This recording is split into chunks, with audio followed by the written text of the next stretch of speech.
Hello and welcome to Banking Transformed. I'm your host, Jim Marous, owner and CEO of the Digital Banking Report and co-publisher of the Financial Brand.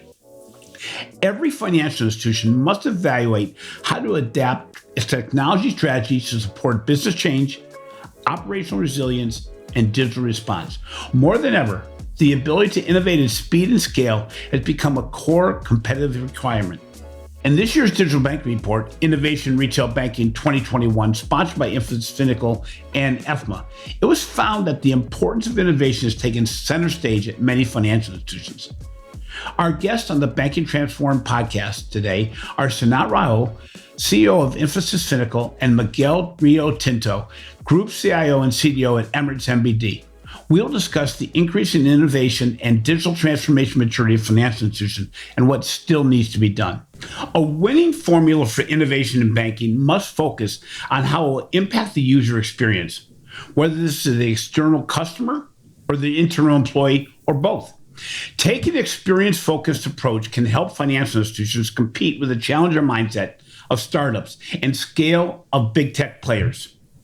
Whether we are talking about disruptive innovation or incremental improvements, innovation will be a key source of current and long-term competitive advantage, and creating the right environment is critical for differentiating for success. As I mentioned, we have two leaders who have made amazing strides in spearheading innovation within their respective organizations. Miguel Rio-Tinto is the Group CIO and CDO at Emirates NBD, and Sanat Rao is the CEO of Infosys Finacle, the sponsor of the Innovation in Retail Banking Research that has been done for the past 13 years and is published by the Digital Banking Report. Before we get started, gentlemen, could you share a little bit about yourself and the background for those who are listening who may not be aware of who you are? Let's start with Miguel. Hi, Jim. A pleasure being here. Thank you very much for having me. I'm Miguel Rio-Tinto, nothing to do with the Rio-Tinto mining company.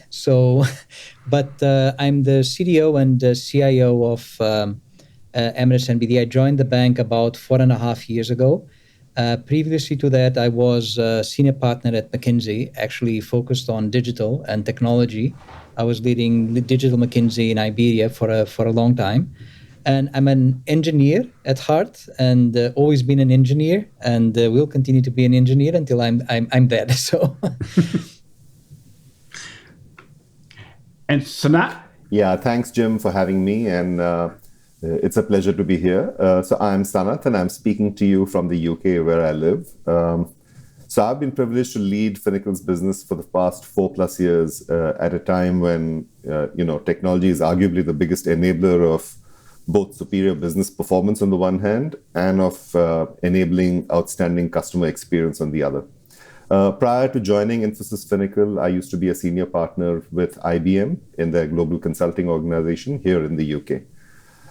At Finacle, of course, we are fortunate to work with leading banks all over the world, including leaders such as Emirates NBD. In the last 18 months of COVID, while we've had to do a lot of work with our clients as they've adjusted to the new way of working, on a personal front, besides technology and banking, my passion has really been in an emerging social science called digital anthropology, where I've acquired qualifications. And I'm also presently doing an MPhil at the University of Cambridge in the area of AI ethics, which I think is going to be increasingly relevant as we talk about the emerging technologies and how organizations are going to develop and deploy them. So a pleasure to be here and looking forward to this conversation. So Sanat, let's start with you. The pandemic has been a defining moment for digital adoption. How do you think digital banking transformation in banking has evolved over the past 18 months? And where do you see the industry heading in the next year? So, Jim, may I just start by saying that, like I mentioned to you before we began this regular recording, I'm a regular listener of Banking Transform, and I think you do a great job with the hosts who you have featured weekly on your show. So I really love your podcasts. Coming to your question, well, COVID is still, very much in our midst, though hopefully we've seen the worst of it as different countries and economies come out of the environment that we'd seen in the last 18 months. That said, I'd like to believe that the transformational change as a result of COVID is still ongoing, and that banks are still discovering ways to, reinvent themselves and their offerings as the world adapts to a completely new way of doing business, if you like.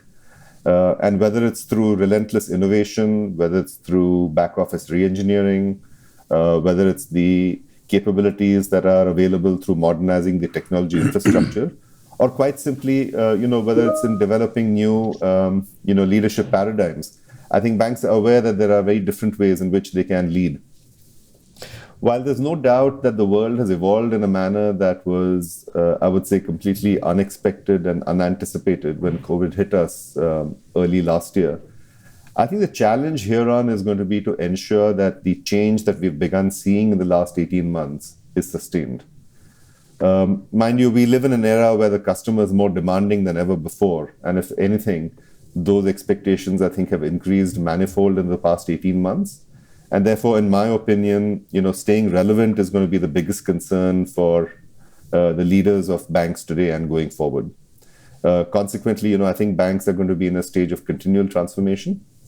In the report that we recently did with EFMA that you referred to in your opening comments, Jim, this year's report in Innovation Retail Banking stated that 14% of the respondents felt that their organization's digital transformation has scaled. Now, that was 7% last year. To that extent, things have moved in the right direction. Though personally speaking, I was a little surprised that it's only for 14%. I thought it might be a little higher than that. While there's no doubt that, there are many different areas to focus on, let me just sort of end by saying that I think banks can scale their digital transformation in one or more of the following areas. One is, of course, I think maximizing the level of digital customer engagements to drive growth. And as we've seen, engagement starting from onboarding is turning out to be an increasingly important element in the way relationships start with their banks. The second is, digitizing and automating ubiquitously to cut costs. And efficiency of operation has received a lot of attention, I think, in the last 18 months. The third element I'd point to is the need to continuously innovate and to create new value and indeed to just stay competitive. This is the era of technology and therefore leveraging the power of new technologies, whether it's moving to the cloud, whether it's the unlocking of potential through APIs and AIs. I think that's the fourth element. And last but not the least, I think something that often doesn't get the kind of credit it deserves is the ability to leverage talented teams. And as we discussed a while ago, Jim, before we started this recording, the fight for talent has become enormous in the recent past. And I think the leveraging of talented teams is going to be hugely important for banks and indeed other industries going forward. So these are the areas that I would point to in terms of where I think banks will focus their attention beyond COVID. That's great. Miguel, Emirates NBD is the largest bank in the Middle East, not only serving retail, small business, corporate customers, but also digital-only brands such as Live and E20. How has your experience been in the last 18 months, and what are the key differences that you've observed within your organization as it comes out of the COVID phase? Yeah, as you know, and you pointed out in the beginning, Emirates NBD has been quite an innovative company with an innovative culture from the onset. And it has been a reference over the past at least 2 decades on innovating in banking and putting forward the best solutions for its customers. So we were, when COVID hit us, we were exactly in the middle of a very big, very broad IT transformation, part of what had been decided at the bank to be a core focus starting in 2017 and going through 2018 and 19, which was really to look at the bank, understand that banking is all about technology currently, understanding what is out there in terms of the best of breed in competing in the technology space, bringing that into banking, bringing that into an incumbent bank, and of course transforming. When that we were exactly in the middle of that, doing a little bit of business as usual for a bank like Emirates NBD. But when COVID hit us, I think 2 things happened. So on one hand, all those things that we're doing, all those trends that we were observing, they significantly accelerated. I'll give you 2 examples. So, a lot of us had to work from home, had to stay at home, had to interact with our banks from home. A survey we just conducted now reflecting on how our customers would like to interact with our bank. So 1/3 of the customers that about 2 years ago told us that their preferred channel of interaction with the bank would be through a human in a branch or a call center. 1/3 of those currently now say that they prefer to interact with the digital channels of the bank. So achieving that in 18 months is a huge change. I know that this was going to come. This would come in the short term, but it actually was very, very accelerated. So everything that we were doing in terms of enabling servicing, enabling sales, enabling a fantastic user experience through digital channels in our bank, all that became extremely relevant, much more relevant than before, and much more accelerated. On the other hand, we were surprised that because COVID had to hit us, and we had to think a little bit out of the box on how to handle much of the obstacles that were coming our way. We were surprised that we discovered new opportunities that were not there before. One of them is this example of working from home. So a bank is typically, so we have a bank here, we are total about 25,000 employees. Our operation in Turkey is about 10,000 employees. So if you take, without Turkey, the 15,000 employees working mainly in the Middle East, one day we had about 99% of those employees working completely from home. And that means call centers working from home, operations working from home, development working from home, IT operations, the data center, command center, all working from home. And so if you can do that, that opens, of course, opportunities going forward that were not there in the way that you develop in a distributed fashion with people that are not just working here physically in your offices and so on. That's one example. The other thing that we saw is that from a perspective of products and services, that we're actually not even thinking about bringing to a different way of working, a different way of enabling them for the customers remotely. Those things were solved. We had a lot of bureaucracy, for example, and regulation around signage of documents, around making business happen and formalize business in the previous environment we were in. A lot pushed by the government as well, that actually opened the avenues for us to solve a lot of those problems remotely. So immediately, much of what was impossible before just became possible in one day, no? And so those are huge opportunities now that they actually can leverage going forward. But and again, as Sanat has said, so these 18 months, these 20 months now, almost 24 months since I heard today in the news that it's today 24 months that the first case, I think, was reported or something. So it's 2 years already. I think they were absolutely transformative for Emirates NBD. Now, going forward, we have a very ambitious agenda that has been we are doubling down significantly on what we're doing in the context of what we were doing before, but also these new opportunities that open up. Well, stick with you, Miguel, because, interesting dynamics on the change in the work environment, all that. But, you're in a real competitive marketplace there, and you're a large bank. How have you responded to the challenge of competitors that really play by, in many cases, different rules? And what is your guidance to incumbent firms like yours, based on your experience on how to deal with the fintechs and more importantly, probably the big techs that really are doing things differently and have certainly a different base of business to start with? Yeah. So again, I would answer that question in two planes. No, one is, so in the market, in the business that we are, which is banking. The bank actually understands that in many instances, the value proposition that we have out there to serve our customers needs to be completely reset in the context of some paradigm shifts that are happening. I'll give you an example. You know that we've launched a completely digital bank, Live. And the reason why we did that with a different brand, it's an upside bank in the sense that banking is not the first thing you see when you think about Live. You see lifestyle, you see offers, and then you do banking as something that is embedded in that. And that came actually from two things that we've noticed. One is we were not getting our market share on the new customers coming into banking, into the millennial customers. So apparently our core value proposition, main bank value proposition was not enticing enough for the millennials. So what is it that they're thinking about? What is it that we need to launch for them? So Live became that.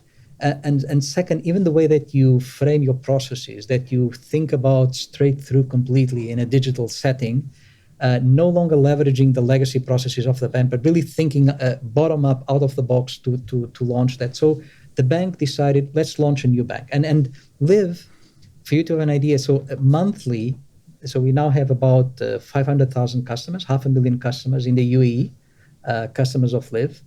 Monthly, we open more accounts in the digital bank Live than we do in the 100 branches that we have in the main bank. So every month you acquire more customers via a digital app that can be downloaded on an app store, and where you can onboard the bank in 3 minutes.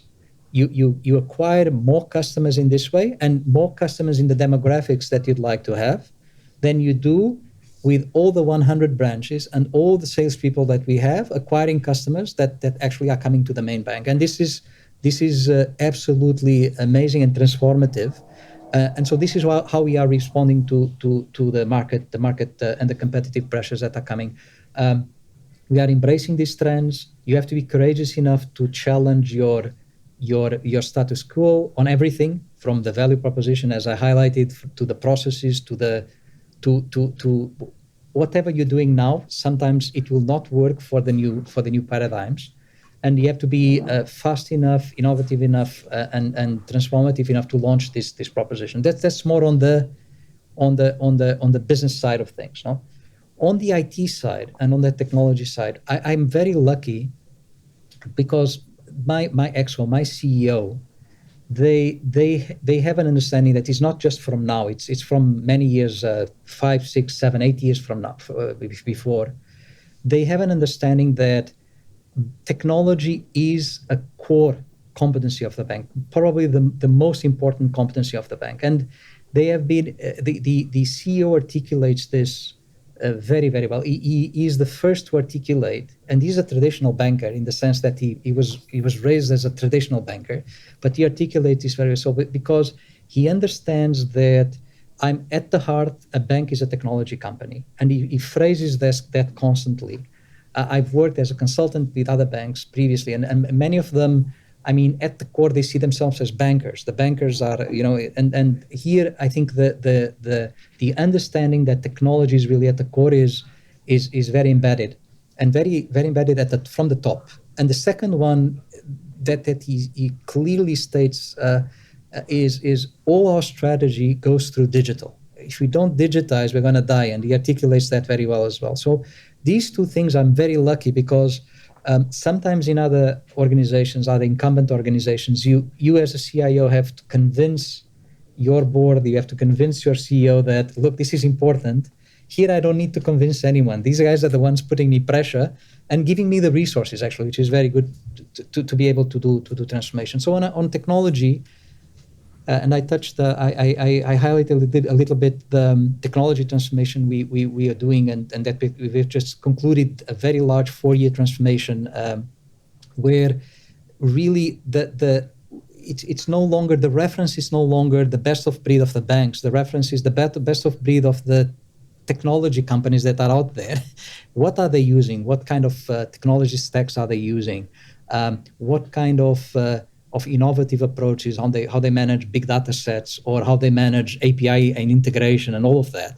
So the bank brought this inspiration from the best of what is out there, and it's bringing it to banking. And believe me, our reference is no bank out there. There's no bank out there that is our reference. Our reference are fintechs, are tech fins, are big companies that have solved a lot of these problems of speed and scale and reliability in the context of large-scale companies like Amazon and so on. You're bringing that know-how and bringing it to banking.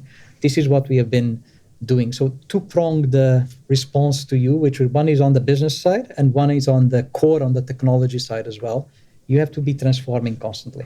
It's interesting. We did one of our podcasts on your solution, Live, and it's an extraordinary story because it's an open banking story. It's a segment story, and as you mentioned, we're finding this more and more that organizations have to find new ways to acquire customers. That the traditional ways of waiting for the people to come in the branch or waiting people simply to respond to digital marketing, really we have to expand our experiences and our realm of influence and where we target. But digital gives you the ability to do that because there's so much information in the digital world. It gives you the ability to do it at scale and in completely different ways. So Sanat, it's interesting. Many non-traditional entrants leveraging technology-led models and are differentiating their propositions through innovative business models. And they're systematically diminishing the competitive advantages of established banks. Your organization works with banks of various sizes. How do you see banks driving business model innovation in an evolving market context and being able to do it if you're a small bank or a big bank? So you're right, Jim. At Finacle, we've been obviously very fortunate to have been able to work with banks in over 100 countries. And I wouldn't say fortunate, it's actually been our privilege to work with banks in so many different countries. Whether it's large banks like Emirates NBD, who've been trendsetters in many ways, or indeed many other institutions. I think the truth is that there's no one-size-fits-all approach, and the kind of innovation varies obviously across countries based on a variety of factors, starting with whether a bank is whether you call them a pioneer or a fast follower. Sometimes there may be even laggards who've now been pushed to make the kind of change that's necessary because of what COVID has done to the world in the last 18, 24 months. Certainly, it's influenced by the kind of digital infrastructure that's available in the country and around. I think there's a big influence of the policy framework under which it operates. And of course, we can't overlook competition. And, Miguel referred to the kind of benchmarks that non-banks are setting today for the banking industry. So I think the variety of factors that are obviously at play. However, I think globally, many traditional banks have seen their competitive advantages, whether that is of reach, the size and scale of the customer base, whether it's the product choice that they make available, the kind of expertise that they have in-house. All of this has sort of begun eroding, somewhat over the last few years. Now, Miguel here represents NBD, who are, I think, a great example, who dispel the notion that, if you're large, then you can't be agile and, you can't be innovative. But I think Emirates NBD have been a great example of a bank that has leveraged technology under Miguel's leadership to differentiate themselves consistently. However, that said, it's also true that many others have struggled. So, to that extent, I think whether it's a non-bank or the neobanks who've used technology and innovation to diminish, those advantages while differentiating themselves with innovative offerings or great experiences, and indeed highly, cost-efficient services. I think today the incumbent bank, which are largely vertically integrated through a traditional pipeline business model, is unraveling new models. And a lot of these new models, of course, are facilitated by the fact that technology supports them. So technology is no longer the hindrance here.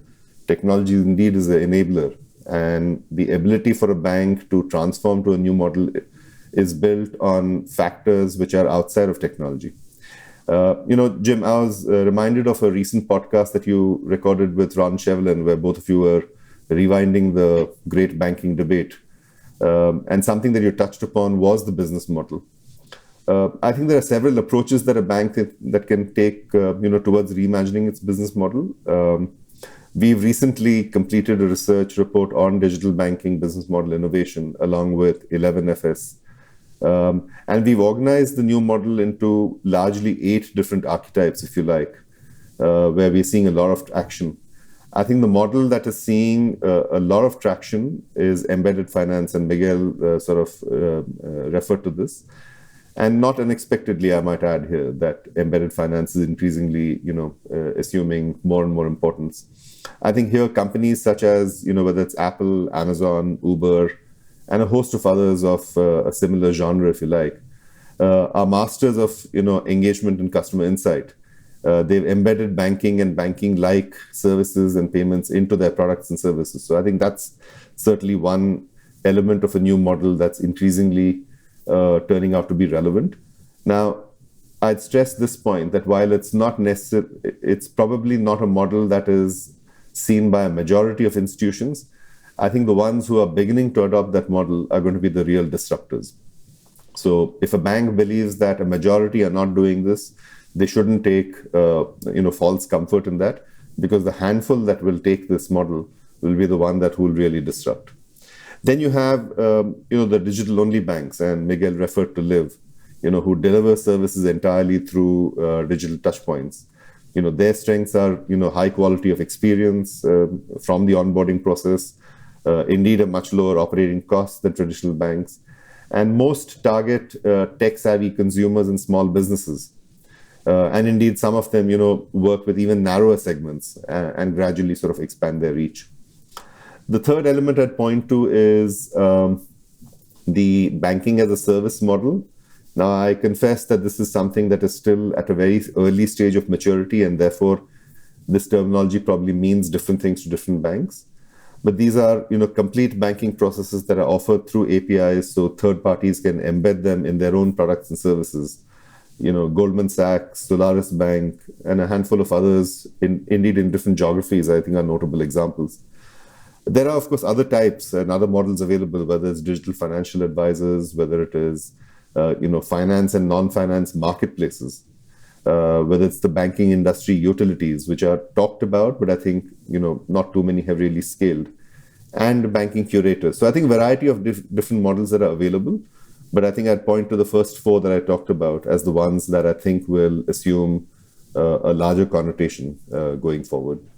It's interesting is so many institutions have to define which business models can be right for them, both based on their legacy as well as where they want to go. But I think, Sanat, I think your point is that standing still is not really an option. The traditional financial institution, that model is really not a winning model, with so many people being in that space that you've got to find a new best direction to go. So, our research that we've done together found that one of the keys to successful innovation is really to focus on the customer experience and engagement. Now, that seems logical, but a lot of organizations really didn't build their bank around the experience and engagement, the amount of how often do I go to my mobile app and for something I want to do, as opposed to simply checking balances or transferring funds. So now what recommendations do you provide on how banks can drive more intimate customer engagement in this new normal? Because I think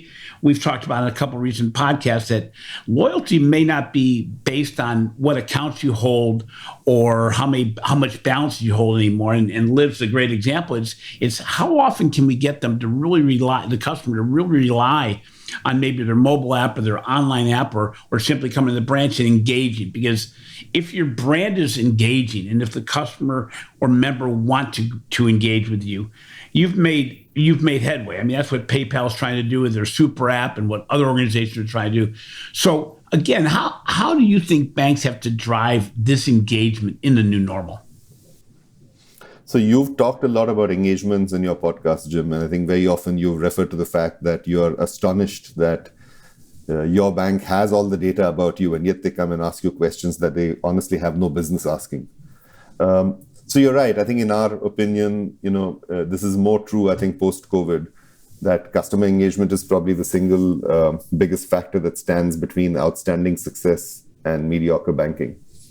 And when you look at it, Jim, Miguel, all of us, the three of us, and indeed everyone else, I think we would probably rank personalization as a very, very important element in defining our banking experiences.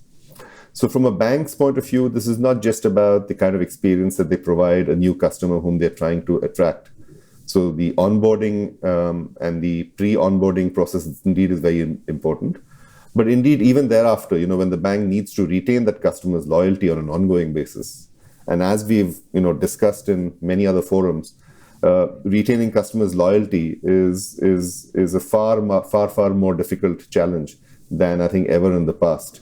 And certainly, institutions can't take their customers' loyalty for granted. simply because there's choice available for people like you and me. That said, I think while engaging customers has always been a key objective for banks, clearly the unfolding digital trends, if you like, have made it clear that it is indeed, I think, the number one priority. And it's not a surprise really. So when you look at some historical data, for example, consider the fact that not too long ago, 15, 20 years ago, well over 50% of banking transactions occurred inside a branch. And that figure was even much higher in some other parts of the world, in parts of Asia Pacific, Middle East Africa, which are largely branch driven historically. Those transactions were even higher than 50%. Today, I think in many parts of the world, that figure is down to barely 5%, since 95% of the transactions in the last 18, 24 months have happened through digital channels. And I think going forward, it's expected that by 2025, over 50% of the transactions will get done through non-bank, third-party channels that are available, and where, thanks to embedded finance and open banking initiatives, a customer can leverage the same kind of facilities and products and services that they might traditionally have opted for through a branch or through a call center. And this kind of a shift is well underway. We shouldn't believe that this is futuristic. And I'm going to give, I think there are examples from Asia which are probably more noteworthy than maybe some of the Western markets. If you take India, for example, through the UPI payment mechanism, over 90% of open payments are originating from non-banking platforms such as Google Pay, Phone Pay, Paytm, and WhatsApp. So this is despite the fact that there are several dozens of banking apps to do these transactions. So this kind of a trend is already well underway, and I think it's going to sort of pick up even more in other parts of the world. I think to retain the business of customers who are increasingly carefully looking at the alternative players, whether it's the neo-banks or indeed some of the non-banks, I think banks must digitally engage them in ways that fulfill their purpose of leading a much better financial life. And this happens, I just submit to you, across all the four stages, whether it's the ability to onboard them better, once you onboard them, whether it's the ability to converse with them better, whether it's the ability to serve them through your own channels or through non-bank third-party channels. And finally, of course, the bank has to sell and cross-sell products and services. So whether it's the ability to sell better. So I think all of these are relevant, and all of these are going to be increasingly important in the entire life cycle. And I believe that banks will, very, very closely focus on each of these as they look to innovate, Jim. Yeah, great insights, because it really is. It's changing the importance and what we really focus on. Liv, as you mentioned, Liv's a great example of really building an engagement model, as opposed to, certainly it's not as much of a banking model even. I mean, that's what's so interesting about this, is the whole revenue business case is very different. The revenue comes from outside the four walls of the bank to driven by the organizations that want to engage with these audiences. And then the banking becomes secondary, and it's not a push, it's more of a listen and pull. So, let's take a short break here and recognize the sponsors of this podcast.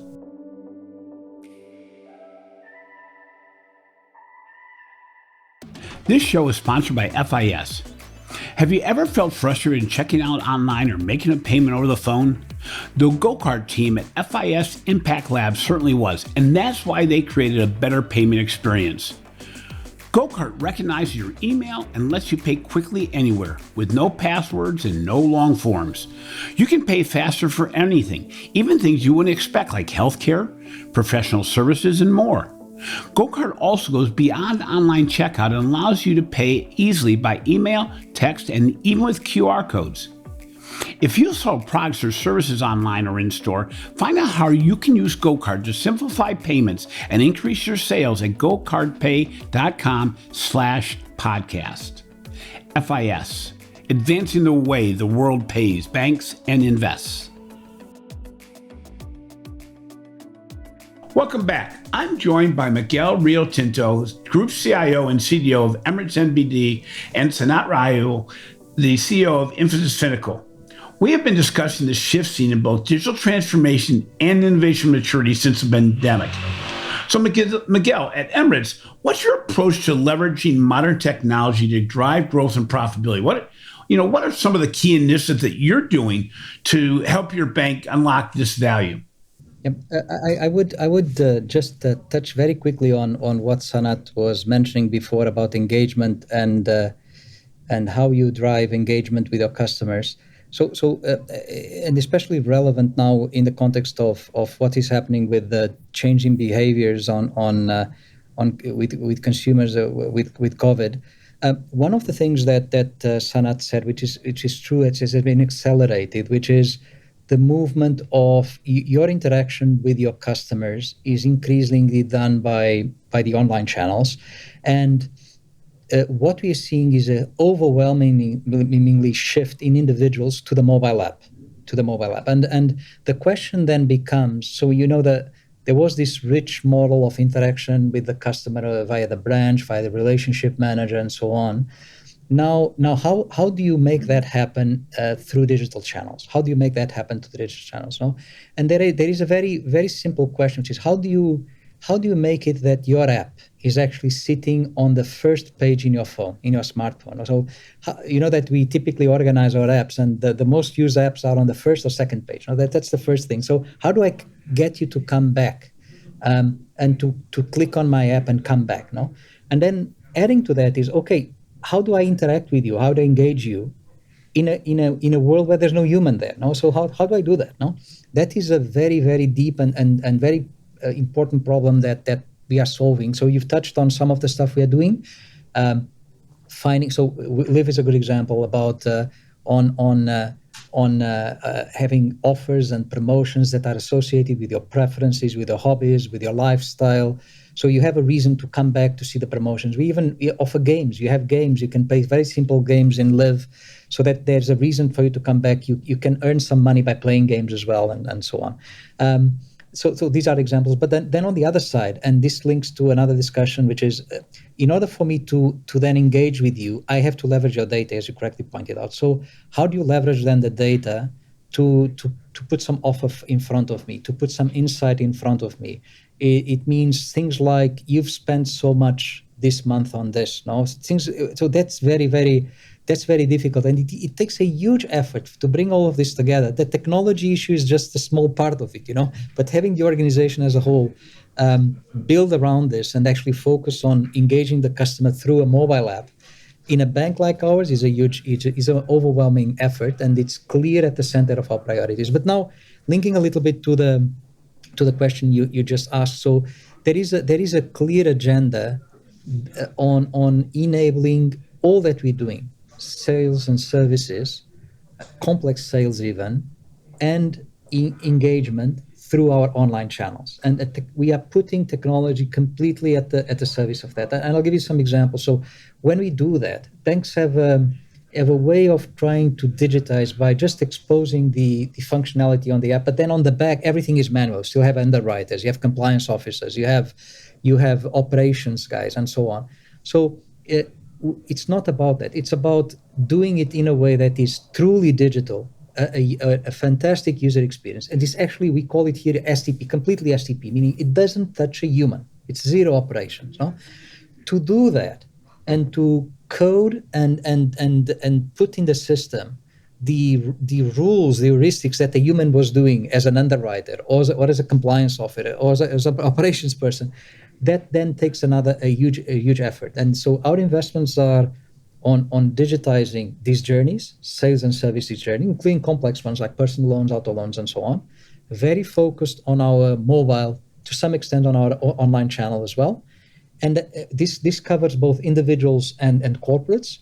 And then at the same time, making the end-to-end absolutely STP. And this means replacing every decision-making that is there in the pipe with something that can be that is actually a machine learning model, or it is a basic rule system, whatever it is, so that we don't have any human in the chain.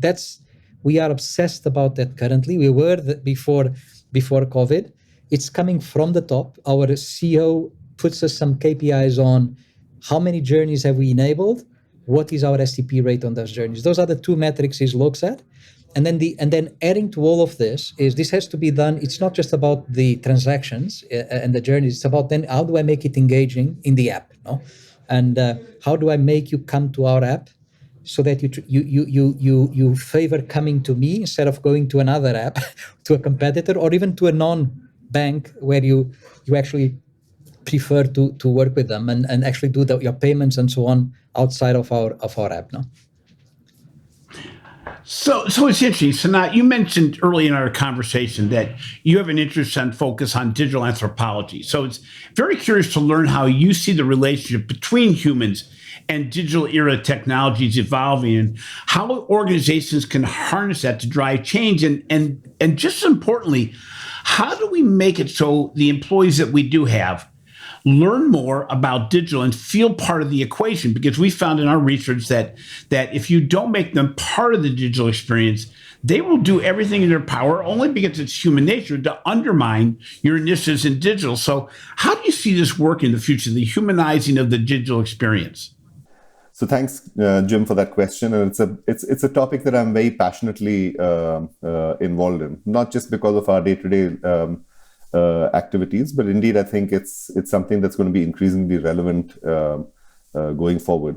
So I am, I think, what you would call an accidental digital anthropologist. I did a master's in this emerging social science that gave me a broad perspective of how to look at things differently. And I'm particularly interested in those points of intersection between technology on the one hand and culture on the other. And as we know, human behavior is informed by many different things, including our own culture. But to respond to your question, I'm going to take the liberty of moving away from the banking industry per se and address your question a little more broadly, because it's relevant to, I think, every industry, banking included. I think as more and more objects, for example, whether it's our phones, fridges, cars, they become augmented with digital sensors and wireless signals. The boundary between material objects on the one hand and information systems is gradually getting blurred. We've heard about smartphones and smart offices, smart cities even, right? So that's a trend that's already underway. On the one hand, I think augmented objects are now, coming to be, described as intelligent agents capable of making decisions. Meanwhile, there are a lot of theories about, information are being used to describe the very foundation of, our lives itself. So, for example, what are the emerging practices involving big data, for example, or biometric technologies, surveillance, amongst other things, and how do we reflect and constitute and transform, pre-existing biases that all of us have into our practices. I think banks obviously have a vast amount of data, and more banks will become big technology shops to leverage data through AI and other emerging technologies. So, who in the bank, for example, is worrying about what exactly is an algorithm and how does it work and who's responsible for its output? So when a bank lends money, and in the lending process, as it uses increasingly complex algorithms, who's responsible for and who's looking at the biases that may creep into the lending process? I think a lot of times we focus on the lending process, we focus on the technologies, we focus on the customer experience. I don't think enough attention is being, paid to the biases that may creep into the lending processes because of the algorithm. So this is a very simplistic example that I'm giving you. Technology is obviously a great enabler and it can be wonderful in our personal and our professional lives. That said, it is precisely because of the great power that has been made available through these technologies and what they embody that we increasingly need to be focused, worried even, I'd say, about the way that the technologies are deployed. This broad perspective has led me to take a deeper look at an issue that I think is going to assume far greater implications, in our technology-driven world. And I, of course, refer to the whole element around the ethics of not just AI, but indeed of the way that, technology is getting deployed. And, on a personal front, I'm doing an MPhil program at the University of Cambridge on AI ethics. As my professor first sort of explained to me, there is an aphorism that says that anthropology, if I remember correctly, he said anthropology allows you to make the strange familiar and the familiar strange. So to me, truly, understanding what these powerful technologies can do for us in a progressive manner, how it can harm us in one way if we are not careful, but also, how it can define the relationships between humans on the one hand and digital area technologies on the other, is going to be the very essence of the way I think organizations and leading banks, particularly, are going to deploy technology. So it's a big topic, Jim, and something that I can talk on hours at length about. And I hope I can discuss that with you some other time. It's very interesting because the whole dynamic from hiring people, training people, making sure you're hiring for the future as we're evolving is what we need for people. And again, that we can't ignore how humans can be involved in the development of technology and how technology can assist humans. It's a lot to get your hand around. So finally, Miguel, Peter Drucker once said that culture eats strategy for breakfast. Your leadership at your organization obviously supports innovation throughout the entire organization. For those firms that are not as far down the road as Emirates NBD, what kind of culture shift do you believe is required to drive innovation? We had an interview with the CEO of Lemonade, and he said, the biggest hindrance to digital transformation is legacy leadership. Now, where would you start if you're an organization and you're working for an organization that you just get the feeling that, boy, top management just isn't embracing change, kind of is riding the rails of success that they've had for 30 or more years. So what kind of culture shift do you believe is needed to drive innovation going forward? So, Jim, I fully agree that culture and a culture of innovation is absolutely necessary to thrive in banking, anywhere actually, but in banking in particular, in the world we are in. I think there is a prerequisite for that, and then there are things you can do to actually move towards a more innovative culture. So a prerequisite is at the top. If these things are not understood, that for example in banking, that banking is actually a technology company. In I don't know if it's going to be 5 years, 10 years, 15 years. Banks will have more engineers, software engineers. They will have bankers. If you look at fintechs like Revolut and so on, 90% of their employees are engineers, no? And actually, from the top at Emirates NBD, that understanding is there. You have to digitize. Technology is key. You have to hold the know-how. You have to drive your IT strategy. You have to have engineers and foster them. This is a core competency. Is a key advantage for the bank. So that I would say is a prerequisite. And as I was telling, I'm very lucky at board and exco level, and particularly a CEO, our CEO Shane. He has a fantastic clarity on that. That's a prerequisite. Now, that's very nice, but you can have that, but then the organization is still a legacy organization, and we are fighting every day as an incumbent organization that we are. It's not easy. It's very difficult. No?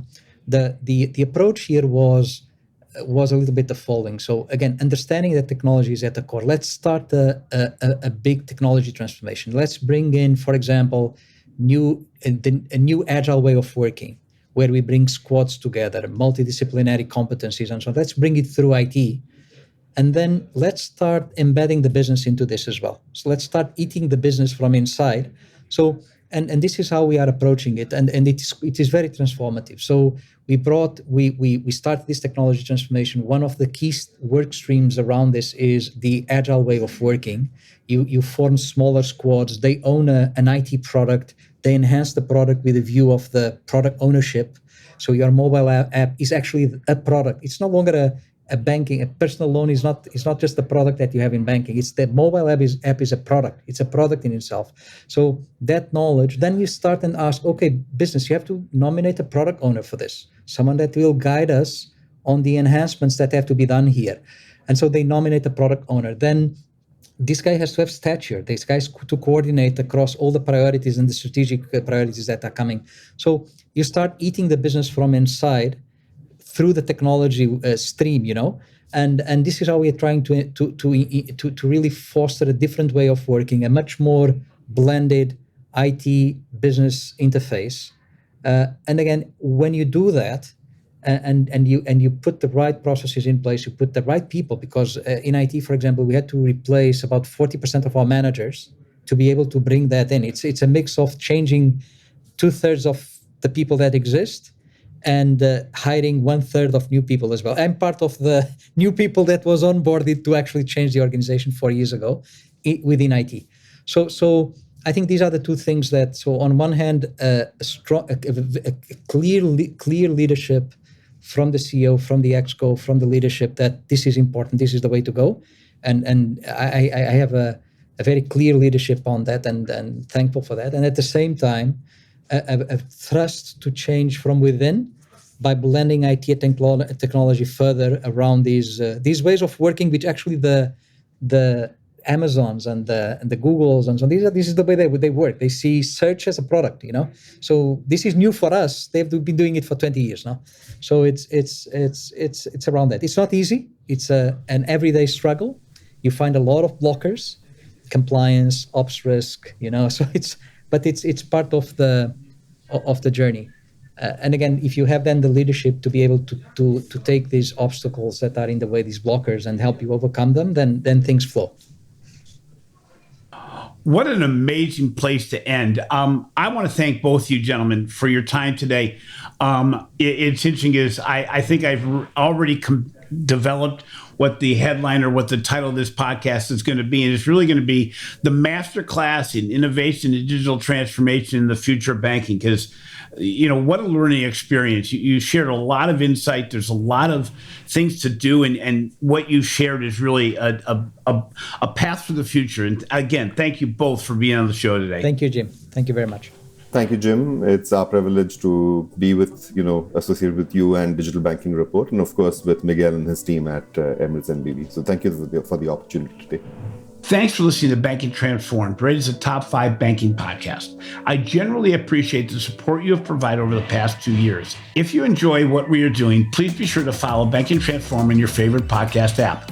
In addition, please take 30 to 45 seconds to show some love in the form of a review. It means the world to us. Finally, be sure to catch my recent articles on the financial brand and check out the amazing research we're doing for the Digital Banking Report. This has been a production of Evergreen Podcast. A special thank you to our producer, Leah Longbreak, audio engineer, Sean Roll-Hoffman, and video producer, Will Pritz. I'm your host, Jim Marous. Until next time, remember, innovation doesn't just come from giving people incentives. It comes from creating environments where their ideas can connect.